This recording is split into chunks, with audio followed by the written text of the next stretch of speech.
Beheadings, corruption, dictators, assassinations, human rights violations, and discrimination. This is often the visual that is painted about Saudi Arabia by the Western media.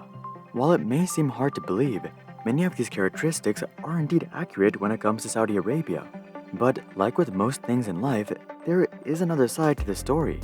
For many, Saudi Arabia represents culture, history, values, and most importantly, opportunity. I know that for many of us, these positive attributes don't even come close to making up for the negative attributes. However, there's millions of people who don't quite have the same stance.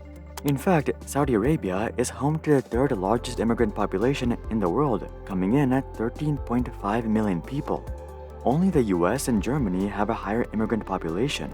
Not only does Saudi Arabia have a large number of immigrants, but they also have one of the highest immigrants to population ratios as well.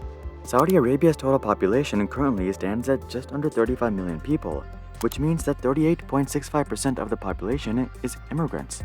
For perspective, immigrants in America only make up 15.28% of the population. So here's the untold story of how Saudi Arabia became one of the largest immigration hubs in the world despite their horrendous reputation.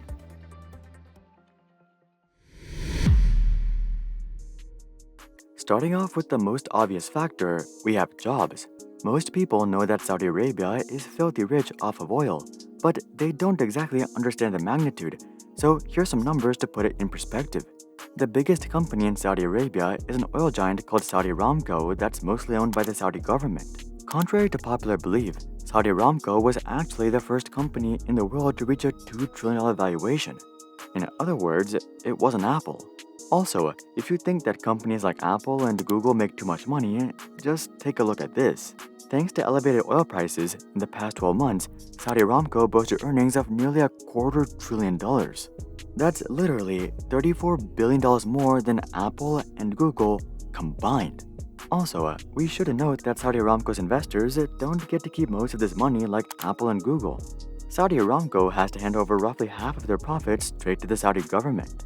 With such numbers though, it's no wonder why the Saudi government is so rich. But while these numbers are super glamorous, the same cannot be said about the lives of Saudi immigrants. The vast majority of Saudi immigrants are from third world countries that are there to do hard labor. This includes countries like Egypt, Pakistan, India, Bangladesh, Yemen, and Syria. Now, this might be a bit confusing. Why take all this risk and immigrate to arguably one of the scariest countries in the world just to be paid minimum wage? Well, the reality is that these immigrants' lives in their home countries are simply far worse. Most of them are usually jobless and can't even carry on daily life. So, Saudi Arabia's relatively low labor salaries actually seem pretty appealing to many of them. Technically, Saudi Arabia does have a minimum wage of 4,000 riyals per month or roughly $1,000. But this only applies to Saudi citizens, and immigrants are usually paid less. The average laborer in Saudi Arabia is paid 36,000 riyals per year or just under $10,000. Something to note, however, is that companies usually take care of housing, food, and other common living expenses. So it's actually quite possible to save over 90% of your salary on an annual basis. Also, most immigrants don't stay here for several years or decades. They usually come on 3 to 5 year contracts, save up $25,000 to $35,000, and head back home where they now have a small fortune. Take India for example, where 30,000 American dollars is equivalent to roughly 2.4 million rupees. This amount of money is basically impossible to achieve as a hard laborer in India. In fact, this is not a small sum of money even for white-collar workers in India like software engineers.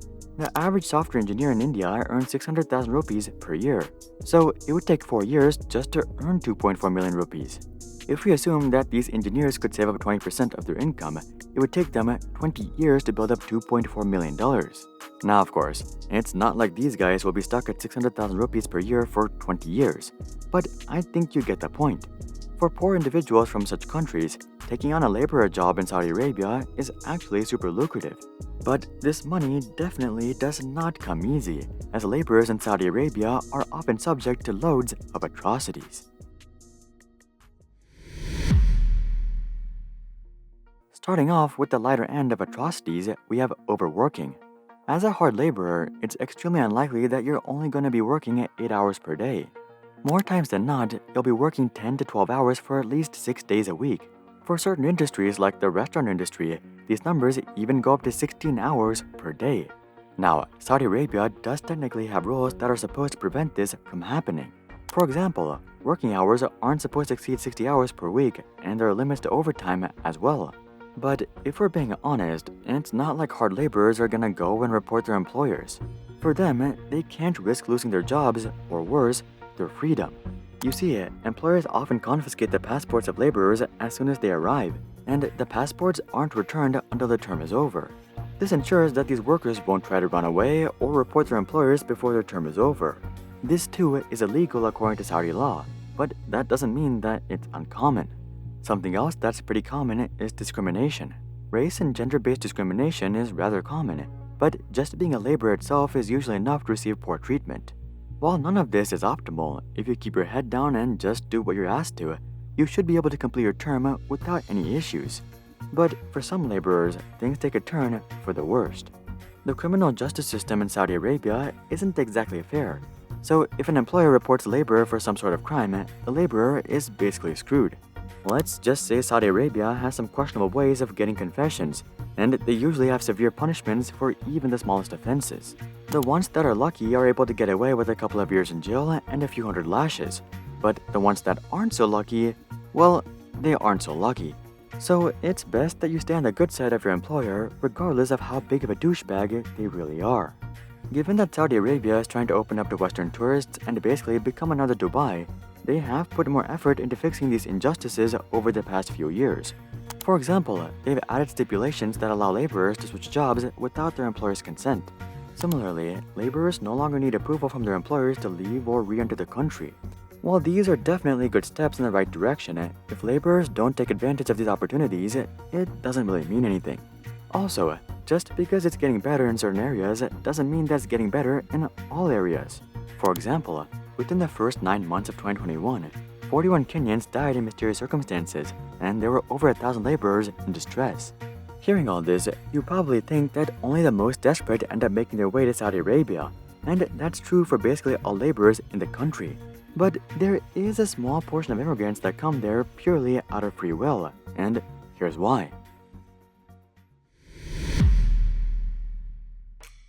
While conditions aren't that great for hard laborers, the same cannot be said about educated immigrants like engineers, doctors, nurses, teachers, scientists, and so on. These skills are highly valued virtually everywhere, and it's no different in Saudi Arabia. In fact, 85% of engineers in Saudi Arabia are expats, so clearly Saudi Arabia is quite appealing for white-collar workers as well. Now, it's not like engineers from Western countries are fighting tooth and nail to try to get into Saudi Arabia. But the same cannot be said about engineers from developing countries. Saudi Arabia doesn't pay insane salaries like FANG or something, but they do have white-collar salaries that are basically on par with most Western countries. Take petroleum engineers for example. The average petroleum engineer at Saudi Aramco earns $109,000 per year. Meanwhile, the average petroleum engineer in India earns 811,000 rupees or just about $10,000. Even a top petroleum engineer in India only earns 4 million rupees or about $50,000. So when these engineers are offered a salary that's 2 to 10 times more than their salaries in India, it's no wonder why they take the deal. Also, something else that we should note is that there's no personal income tax in Saudi Arabia. For Saudi Arabia, it simply makes more sense to tax a couple of gas companies another 2% than try to tax millions of residents 20 or 30%. With that being said, a $110,000 salary in Saudi Arabia is actually equivalent to about $150,000 in America.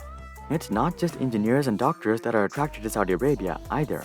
They're also able to attract a bunch of managers, directors, executives, and business leaders.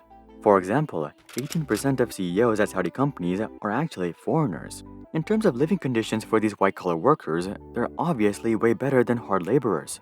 They usually don't have to worry about employers confiscating their passports or having to work 80+ hours every single week. According to most accounts, it seems that life for these workers is very similar to how life would have been if they were in a Western country with the same job. There are of course a few local differences. For example, you have regular prayer breaks, and you're not going to be drinking wine or eating pork. But for the most part, things aren't all that different. You shouldn't mistake these similarities for complete freedom though. If you break a law, you're still gonna have a far worse experience than in any Western country. But that's just part of the deal. If there weren't any added risks, Saudi Arabia obviously wouldn't have to pay as much. So, professional expats don't tend to stay here for decades either, but they do tend to stay for longer than laborers. In the end, the large number of immigrants in Saudi Arabia just comes down to one thing, and that's jobs. Having a massive oil reserve, it's only natural that the country has plenty of opportunities across the board. For a lot of Westerners, these opportunities often don't seem to be worth it given the associated risk of living in the country and the ethical concerns of supporting the country. But for a lot of individuals from developing countries, they don't have the luxury to make such a choice. Going to Saudi Arabia and grinding out a few years of hard labor is oftentimes the most straightforward way to escape poverty. Now, of course, the same cannot be said about the white-collar workers. While they may be able to earn a lot more in Saudi Arabia, it's not like they would have starved in their home countries either. So they did have the luxury of making the choice, and they chose Saudi Arabia. I know this will probably come off as greedy, unethical, and immoral to many of you, but everybody's experiences and perspectives are different, and you can't really understand their situation or reasoning without having lived their lives. But that's just what I think. Would you be willing to work in Saudi Arabia for $200,000 per year? Comment that down below. Also, drop a like if you hope the labor conditions get better in Saudi Arabia. And of course, consider checking out our Discord community to suggest future video ideas and consider subscribing to see more questions logically answered. But until then, I'm Hari, and I'll see you guys on the next one.